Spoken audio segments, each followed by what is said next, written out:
Is fitness truly attainable for absolutely everybody? Well, I'm Chimera Fitness, and I make optimal training entertaining and easy to understand for everybody. And today I'm going to create the best workout routine I can using nothing but stuff I can find at Marshall's. So stick till the end, otherwise you'll miss the answer to this very important and totally necessary question. And learn how you can get the most out of minimal equipment. So, first step, what are the rules for this routine? I have to be challenged by the workout personally. My stats currently is I'm about 200 pounds. I'm about 16-17%-ish body fat at this exact moment, with an all-time low of around 8% and an all-time high of, we don't need to talk about that. I'm relatively strong. I've done a really shitty rep of 315 overhead pressed, well over 1.5 times body weight. My curls are about 50 pounds each, and I have deadlifted 405, squatted 315. I'm about 6'1". Been lifting for about 5 to 6 years, and I've built a pretty good physique, I'd say. Needless to say, if I can challenge myself with a workout that I can only find with here, it'll be a pretty good indicator of if this challenge is possible for most people. Next rule is it must be at least a 3-day split. I cannot just do a one workout and call it good. If the aim of this video is to get jacked using nothing but Marshalls, obviously you won't get jacked off of working out one day. I can use anything that any normal person would have access to. This includes bodyweight exercises or anything that's just like kind of laying around a house. However, I will not be using anything I can find at like a park or anything, because not everybody has access to a park. I must hit every single muscle group, as well as I must hit everything with at least its minimum effective volume, and I have to limit repeating exercises as much as possible. Let's go to Marshall's. I ended up finding this like ab pad thing. I ended up finding these 20-pound dumbbells. Basically every kind of fucking dumbbell from like literally from like 2 fucking grams to, well, 20 pounds. Next, I found this exercise ball. I found this 30 pounds of like resistance tubing. I found these light to heavy bands, push-up parallettes, and I found these sliding discs. I also found some yoga mats too. Full disclosure, the boy's kind of fucking broke right now. I lost all my money on Logan Paul's like most recent scam, whatever it is. Anyways, so basically what I'm going to be doing is if I already had the equipment at my house, I'm not going to be buying it. You know, it's the same regardless. So the only thing I actually ended up having to purchase was these sliding discs. Okay, we got our nutrients. Now let's cook, my boy. When it comes to building a program on limited equipment and light weights, whenever you're as strong as I am, or at least just stronger than like anybody who's been lifting for like a year and a half, or just anybody who's naturally just strong as hell, you know, we all know them. The guys who just like strolled in the gym one day and their first rep with bench was 225. Yeah, those guys, right?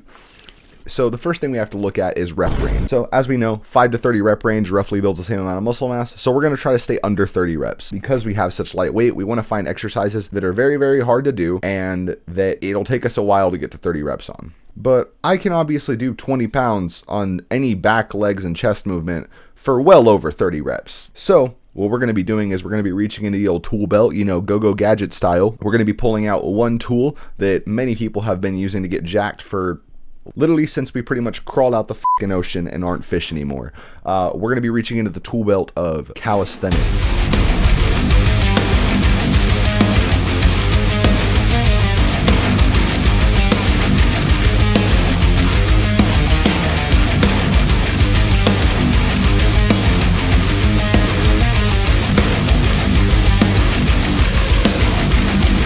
So now we just need to find the bodyweight exercises that will challenge these muscle groups so much that it is hard to complete 5 reps. Because if we can find movements that it's hard to do 5 reps of, that gives us potential months of progressive overload. To try to take a move that you can only complete for 5 reps to 30 repetitions takes most people like months. If we can find movements that will literally challenge me to do 5 reps, then that program is going to last a long time, and I would consider that passing, because as we know, progressive overload is the main mechanism for growing muscle. And now, speaking of progressive overload, that brings us to our next barrier, which is longevity. I kind of hinted at it a second ago, but I'm going to go into how we're going to progress on these movements. For calisthenics, it's actually pretty easy to progress. Just choose a movement and keep working at it until you become strong enough you can do 30 reps of that movement, then move to a harder movement. For example, say you can't do full push-ups, so you start out with knee push-ups. You get up to doing knee push-ups for 30 reps, all of a sudden, do regular push-ups. Then get your regular push-ups at 30 reps. Then maybe you do decline push-ups. The next thing I do want to keep intact is we want to make the movements harder. And so therefore, what we're going to be doing a lot of is pausing at the bottom, which as we know, the stretch part of the muscle is going to be the part that builds the most amount of muscle. So we definitely want to maximize the stretch. Next, we're going to be going slow on these movements so that we get a lot more time under tension and we get a lot more burn, and the movements just harder so that we don't burn out through all of our resources too fast. How do we use our dumbbells? We're gonna have to try to find movements that are so hard that a 5-pound dumbbell I can't complete full reps of. Then I'm gonna try to work up to 30 pounds on that. Next, move to the 8-pound dumbbell we acquired, then the 10-pound, then the 15, and then the 20. I'm gonna show you another hack that you can do to even get more out of that too. Because honestly, it's gonna be pretty hard to find 5-pound dumbbells or 20-pound dumbbells challenging at all. Even like something like as light as lateral raises, man, like, bro, 20-pound dumbbells, like, I can get up to 30 fucking reps on 20-pound dumbbells, all right? Like, all right, we have our nutrients, we have our ingredient. We've now decided the dish we're gonna assemble. Let me show you what I came up with. Before we get into the actual workout, I just want to ask you guys to please subscribe. I am working harder on the quality of the videos and stuff like that. I want to see more of this content. Let me know. I would like you to like, share as much as possible. I'm trying to reach a bigger audience. I'm really trying to get up to 500 subs, and I really appreciate anybody who can contribute. You can actually just click this button right here to subscribe. For day one, what we have is pistol squats. This is going to be 4 sets of 5 to 30 reps. Side note, by the way, pistol squats are fucking hard. We have band decline push-ups from 3 sets of 5 to 30 reps. This is a really cool movement because it has 3 methods of progression. We can add reps, we can make it more difficult by stacking mats on top of each other, or anything else really that will make the range of motion deeper, or make the bands heavier that are wrapped around the back. Pull-ups, what I'm using is I'm just using my fence and I'm actually throwing the yoga mat over the top of it so that the wood isn't, well, constantly putting my hands in a fucking blender. I'm doing 3 sets of 5 to 30 reps. Most people can find like a fence or something like that to do pull-ups on. Go really slow on this. It will take you fucking years to get 30 pull-ups in a row, unless you weigh like 100 pounds. Next, we have planche front raises. This is 2 sets of 5 to 30 reps. This movement is also really hard. And I'm using the knee variant. Nothing but respect for gymnasts. I like my meathead gym equipment. Next, we have bodyweight lateral raises. This is something I got from Jeff Cavalier. This is 2 sets of 5 to 30 reps. Next, we have band face pulls from 2 sets of 5 to 30 reps. With a progression method here is just going to be getting heavier bands. Next, we have a movement I think I invented. I've never seen it anywhere else, which is the bodyweight shrug. You just kind of invert on anything. You just kind of grab any straight surface. I'm personally using my trampoline, but you can use a table. You can use really anything. Well, one little precaution with these, don't fall on your fucking neck. Next, we have Nordic curls. Another side note, Nordic curls are also really fucking hard. I actually can't do them. Therefore, what I'm doing is I'm doing an assisted version of them. Next, we have backpack one-legged calf raises. So this is actually going to be the next method I wanted to show you guys as far as like packing on more weight onto these movements. So naturally, it's very hard to find 20-pound dumbbells that will challenge your calves. So what I've actually done is take a backpack I just found there, and what I did was I just throw dumbbells in there. And look, if you want to make the argument, yeah, you didn't find that backpack at Marshall's, guess what? There were backpacks at Marshall's. We have backpack tricep dips. So this right here, what I'm doing is I'm pretty much just taking, well, this backpack and I'm adding some weight to it and doing some triceps dip. Then I have lying backpack behind the back curls. So this is kind of interesting, putting some weights in a backpack, lying behind, and I'm doing one arm at a time to get like even more out of like less weight. If I use 2 arms in this movement, I could curl it no problem. And we're also getting maximum stretch because once again, movements that get a better stretch are always going to be the ones to go to for growth. However, it's also going to make the movement much harder because of the degree of stretch we have here. All right, that's all for day 1. Let's move on to day 2. We have bodyweight straight arm pull downs. I'm using these sliding discs as kind of like an assistance here. Now for the quads, reverse Nordic curls. So reverse Nordic curls, once again, fucking hard. Bodyweight leg movements, it always comes down to like, oh, you can do a bodyweight squat? Oh, that's sick.